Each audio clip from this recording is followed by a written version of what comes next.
নমস্কার, আমি মৌমিতা। আমার কবিতা পাঠ চ্যানেলে আমার সকল শ্রোতা বন্ধু এবং দর্শক বন্ধুকে আন্তরিক শুভকামনা জানিয়ে আজকের গল্প পাঠ শুরু করছি। আপনাদেরকে আমি পড়ে শোনাচ্ছি প্রতিভা বসুর লেখা একখানি অত্যন্ত চমৎকার, অত্যন্ত আকর্ষণীয় প্রেমের গল্প সত্যাসত্য।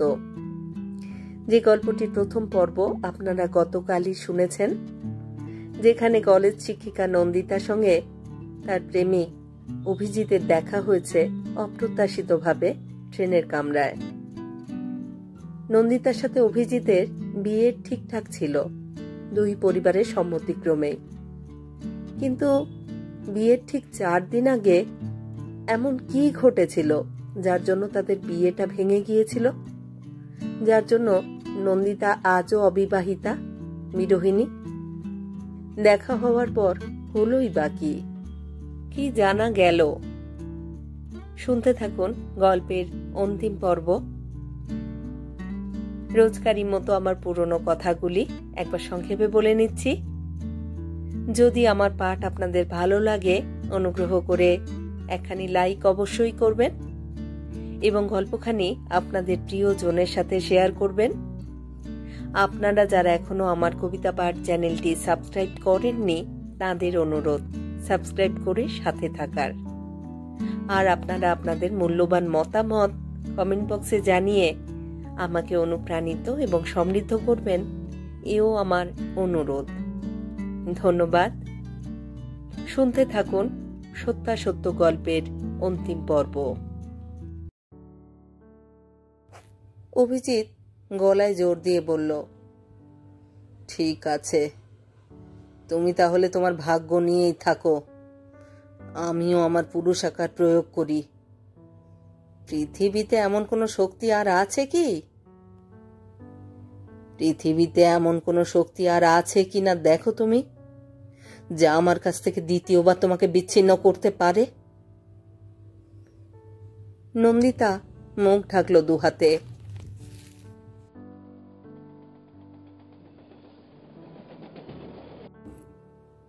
আর সেই সময়ে দুর্গাপুরে বসে বন্দনা ভাবল, দিদির সুমতি হোক, দিদি যেন আর অমত না করে এই বিয়েতে। তারপর অনেক দিন পরে তার অভিজিৎকে মনে পড়ল সেই ভয়ঙ্কর সন্ধ্যা, যখন দিদিকে নিয়ে সে নিঃশব্দে ছাদে উঠে এসেছিল। বলেছিল, দিদি, একটা কথা আছে দিদি। নন্দিতা তার অস্বাভাবিক চোখ মুখের দিকে তাকিয়ে বলেছিল, কি কথা, কি রে? সে দাঁত দিয়ে ঠোঁট কামড়ে বলল, দিদি, অভিজিৎ। অভিজিৎ? অভিজিৎ কি? অভিজিৎ আজ আমার সঙ্গে কলেজে দেখা করেছিল। তো কি হয়েছে, কিছু বলল? সন্ধেবেলা যেতে বলেছিল ওর ফ্ল্যাটে। গিয়েছিলে? হ্যাঁ, গিয়েছিলাম। অভিজিৎ ভালো আছে তো? বন্দনা চুপ করে থেকে বলল, দিদি, তুমি এ বিয়ে করো না।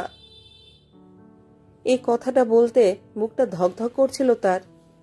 নন্দিতা অধীর ভাবে বলল, কেন কেন বলছিস সে কথা? দিদি, ও ভালো না। কি কি কি বলছিস তুই বন্দনা? বলছি দিদি, অভিজিৎ তোমাকে ভালোবাসে না, মিথ্যে কথা বলে। বন্দনা, অভিজিৎ আজ আমাকে অপমান করেছে দিদি। তোকে তোকে অপমান করেছে?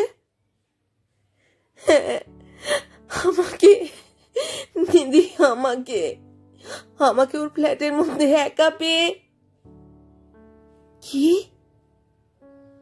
কি বললি?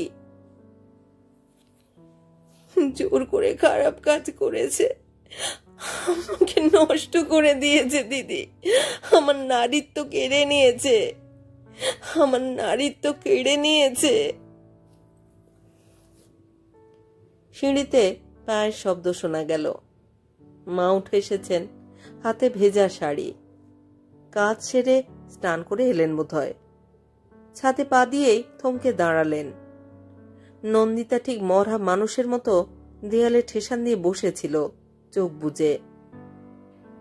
বন্দনা নিজের মিথ্যা বাকপটুতায় নিজেই স্তম্ভিত হয়ে শব্দ করে কাঁদছিল। কি রে, কি হয়েছে তোদের? মা ঝুঁকে পড়লেন তাদের দিকে। কি হয়েছে? কি কি করছিস তোরা? তারপর আর কি, বন্দনা যা চেয়েছিল তাই হলো। মা তখনই তাদের নিয়ে আত্মীয় কুটুম্বের ভিড় থেকে চলে এলেন পুরনো বাড়িতে।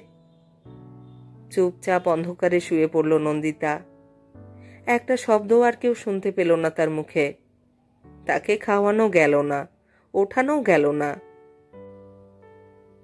আর মধ্যরাত্রিতে দেখা গেল বিছানা থেকে নেমে এসে শিশি ভরা অ্যাসপিরিন, বিলিতি অ্যাসপিরিন।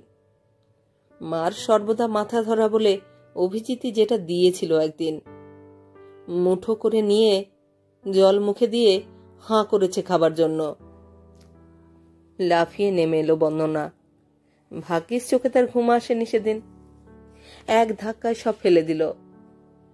মেঝেতে অজ্ঞান হয়ে পড়ে গেল নন্দিতা। আর তার সহ্য করবার ক্ষমতা ছিল না। পরের দিনই অসুস্থ দিদিকে নিয়ে আর তাকে নিয়ে মা জ্যাঠামশাইয়ের সঙ্গে জ্যাঠামশাইয়ের কর্মস্থান দিল্লিতে চলে এলেন। সামলে উঠতে নন্দিতা অনেকটাই সময় নিয়েছিল। অনেকদিনই থাকতে হলো দিল্লিতে। বাবা, মা, জ্যাঠামশাই সব দিক বিবেচনা করেই কলকাতায় আসতে দেননি। যখন এলো দেখা গেল বাবা বাড়ি বদলেছেন। কিন্তু কেন এই ভীষণ কাজ করেছিল সে? কোন শয়তান চালিত করেছিল তাকে? কিন্তু কেন এই ভীষণ কাজ করেছিল সে? কোন শয়তান চালিত করেছিল তাকে? অথচ অভিজিতের সঙ্গে তার বন্ধুত্বে আগে তো কোনো মালিন্য ছিল না। বিলেত প্রবাসী ছেলে, ধরন ধারণ, অভ্যেস সবকিছুর মধ্যেই এ দেশের চেয়ে সে দেশের ছাপই বেশি স্পষ্ট। আচার আচরণ এত সহজ সরল সুন্দর ছিল যে কখনোই মনে হয়নি এই বন্ধুত্বর মধ্যে কোনো স্ত্রী পুরুষের ব্যবধান আছে। বন্দনা সেভাবেই গ্রহণ করেছিল তাকে। আর বন্ধুত্বটা তার সঙ্গেই গাঢ় হয়েছিল বেশি।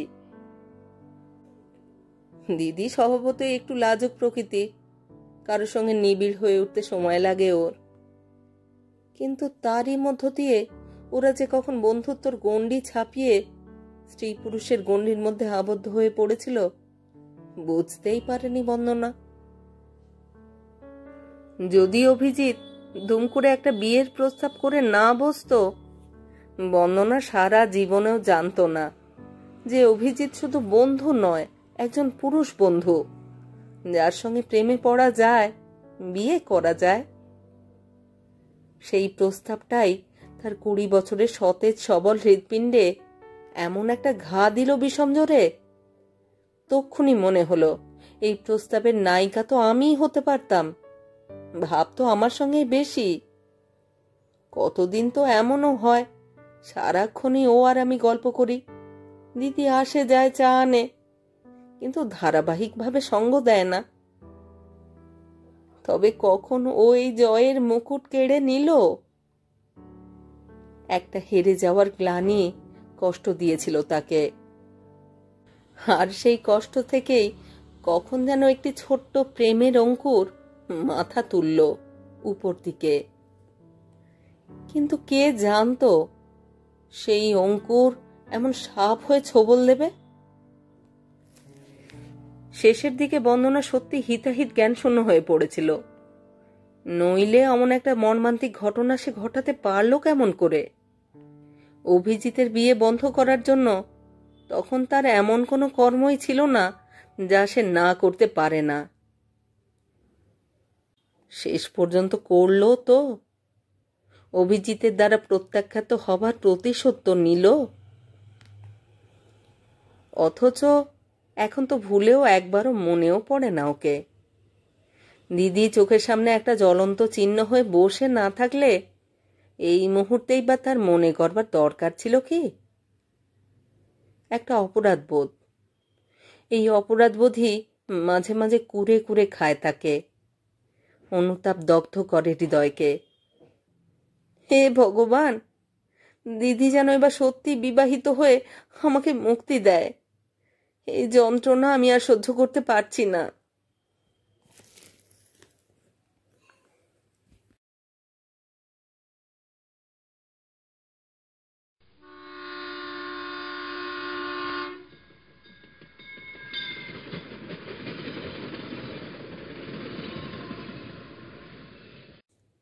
ট্রেন ততক্ষণে হাওড়া স্টেশনের কাছাকাছি এসে পৌঁছল।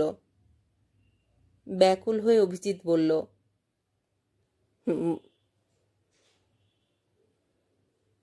নন্দিতা, তুমি এখনো মুখ ভার করে থাকবে? এখনো আমাকে বলবে না কি হয়েছিল? কেন এক ফুঁয়ে নিভে গেল সব? একই প্রশ্ন বারবার। নন্দিতা অসহিষ্ণু বোধ করল। নন্দিতা, তোমার ব্যবহারে মনে হচ্ছে তুমি আমাকেই দায়ী করতে চাইছ। আমার উপরই তোমার সমস্ত অভিযোগ, অভিমান। নন্দিতা হাত মুঠো করল। বলো তো নন্দিতা, আমি জানতে চাই এর মধ্যে বন্দনা কোনোভাবে জড়িত ছিল কিনা। এবার সে আপাদ মস্তক চমকে উঠে স্থির চোখে তাকিয়ে রইল। চোখে চোখ রেখে অভিজিৎ ঝুঁকে বসল একটু। তাহলে আমার সন্দেহ অমূলক নয়। ভগ্নির জন্য আত্মত্যাগের মহিমাই তবে এর মূল কারণ। আত্মত্যাগ? নন্দিতা ভুরু কুঁচকাল। কি করেছিল কি বন্দনা? বৃষ্টিস খেয়েছিল নাকি? অভিজিতের কণ্ঠস্বরে বিদ্রূপ। ক্রুদ্ধ ভঙ্গিতে নন্দিতা বলল, অমানসিকতারও একটা সীমা থাকা উচিত। কিন্তু ত্যাগেরও একটা সীমা থাকা উচিত নন্দিতা। ভান করে তো আর কেউ কাউকে ভালোবাসতে পারে না। অভিজিৎকেও সমান ক্রুদ্ধ মনে হলো। ভালোবাসার প্রশ্ন কোথায় উঠছে? আমি তো তার একটা চিঠিও পেয়েছিলাম। চিঠি? হ্যাঁ, চিঠি, যার নাম প্রেমপত্র। তাতে কোনো ঠিকানা ছিল না, তলায় নাম ছিল না, কিন্তু দিল্লির ছাপ ছিল। চিঠি? চিঠি লিখেছিল সে? বন্দনা?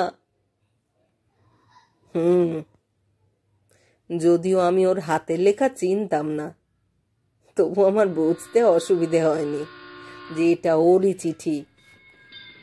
ক্ষমা করো নন্দিতা, তোমার ভগ্নির প্রেম নিবেদনের ভঙ্গিটা আমার একটু রুচিসঙ্গত মনে হয়নি। কি বলতে চাইছো তুমি? আবার কি?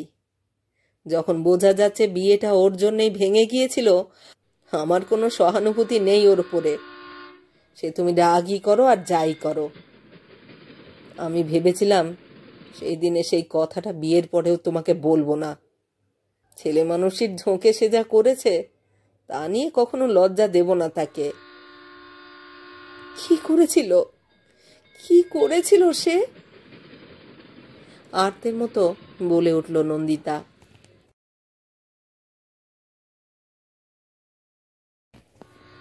ছোট কামরার মধ্যেই পায়চারি করতে লাগলো অভিজিৎ।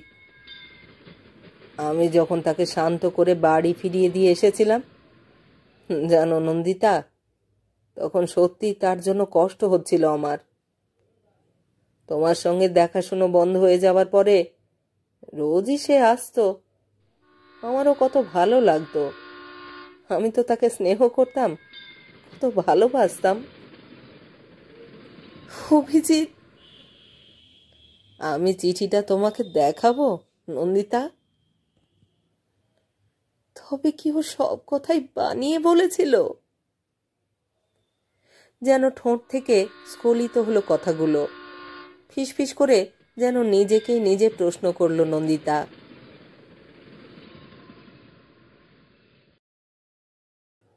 আগেকার দিনের নাইটদের ভঙ্গিতে তার পায়ের কাছে এক হাঁটু ভেঙে বসে অভিজিৎ মাথা ঝেঁকে বলল, আমি তোমাকে ছাড়া জানি না কাউকে নন্দিতা, জানি না। তখনও জানতাম না, এখনও জানি না। কথা দাও নন্দিতা, কথা দাও, তুমি হারিয়ে যাবে না আমার জীবন থেকে।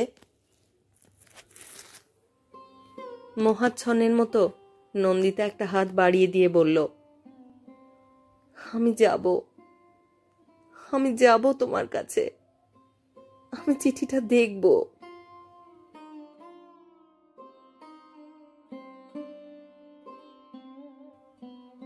হাতটা মুঠোয় ভরে নিল অভিজিৎ। আমি গ্রেট ইস্টার্নে উঠব, 7 দিন থাকবো। এখন যদিও আসানসোল থেকে আসছি, আসলে বোম্বে আমার কর্মস্থল।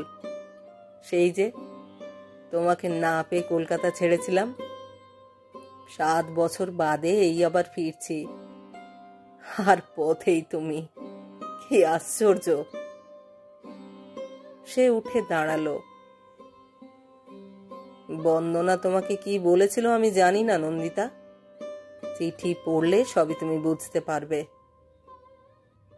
এটাও দৈব, জানো যে চিঠিটা আমার সঙ্গেই আছে। মনেই ছিল না, আসার আগে সুটকেসটা গুছোতে গিয়ে দেখি তার পকেটে কখন থেকে রয়ে গিয়েছে ওটা। ভাবলাম আছে থাক, এও তো তোমারই চিহ্ন। কিন্তু আমাকে বিশ্বাস করবার জন্য কি তোমার সাক্ষী সাবুদের দরকার? না, দরকার নেই। তবে বিয়েটা তো সাক্ষী সাবুদ ডেকেই হবে, হয়তো তখন কাজে লাগবে ওটা। প্ল্যাটফর্মে এসে দাঁড়িয়ে গেল ট্রেন। জানালা দিয়ে তাকিয়ে নন্দিতা দেখল তার বাবা উৎসুক চোখে তাকিয়ে অপেক্ষা করছেন। গাড়ি নিয়ে এসেছেন বোধহয়। ব্যাগটা কাঁধে ঝুলিয়ে শান্তভাবে বলল, যাই আমি কাল সকালে 8টায় পৌঁছে যাব তোমার কাছে। বেশি বেলায় উঠো না, আর ঘরের নম্বরটা দাও। নম্বরটা এখনো জানি না, দ্রুত গলায় বলল অভিজিৎ। নম্বরটা এখনো জানি না, দ্রুত গলায় বলল অভিজিৎ। পথে এসে দাঁড়িয়ে থাকবো, তুমি কিন্তু ঠিক এসো। তা এলো। আসবার আগে ওই সকালেই একখানা চিঠি লিখল সে। বন্দনা, তোর ওখানে 7 দিন কাটিয়ে অত্যন্ত আনন্দ নিয়ে ঘরে ফিরেছি। টুকুন ফুটকুনের জন্যে খুব মন কেমন করছিল। আশা করি ফুটকুন সেরেও উঠেছে। টুকুনও আর মাসির বিরহে তেমন কাতর নেই। তোর ডাক্তার সাহেবটিকে আমার খুব ভালো লেগেছে, কিন্তু বিয়ে আমি অভিজিৎকেই করব। ট্রেনে তার সঙ্গেই কলকাতা এলাম। এখন নিশ্চয়ই তোর কোনো আপত্তি হবে না? আর হ্যাঁ, একটা চিঠির কথা বোধহয় তুই ভুলেই গিয়েছিস। বোকা মেয়ে, খুনের আগে কখনো কি এরকম প্রমাণ রাখতে হয়? ভালো থাকিস দিদি।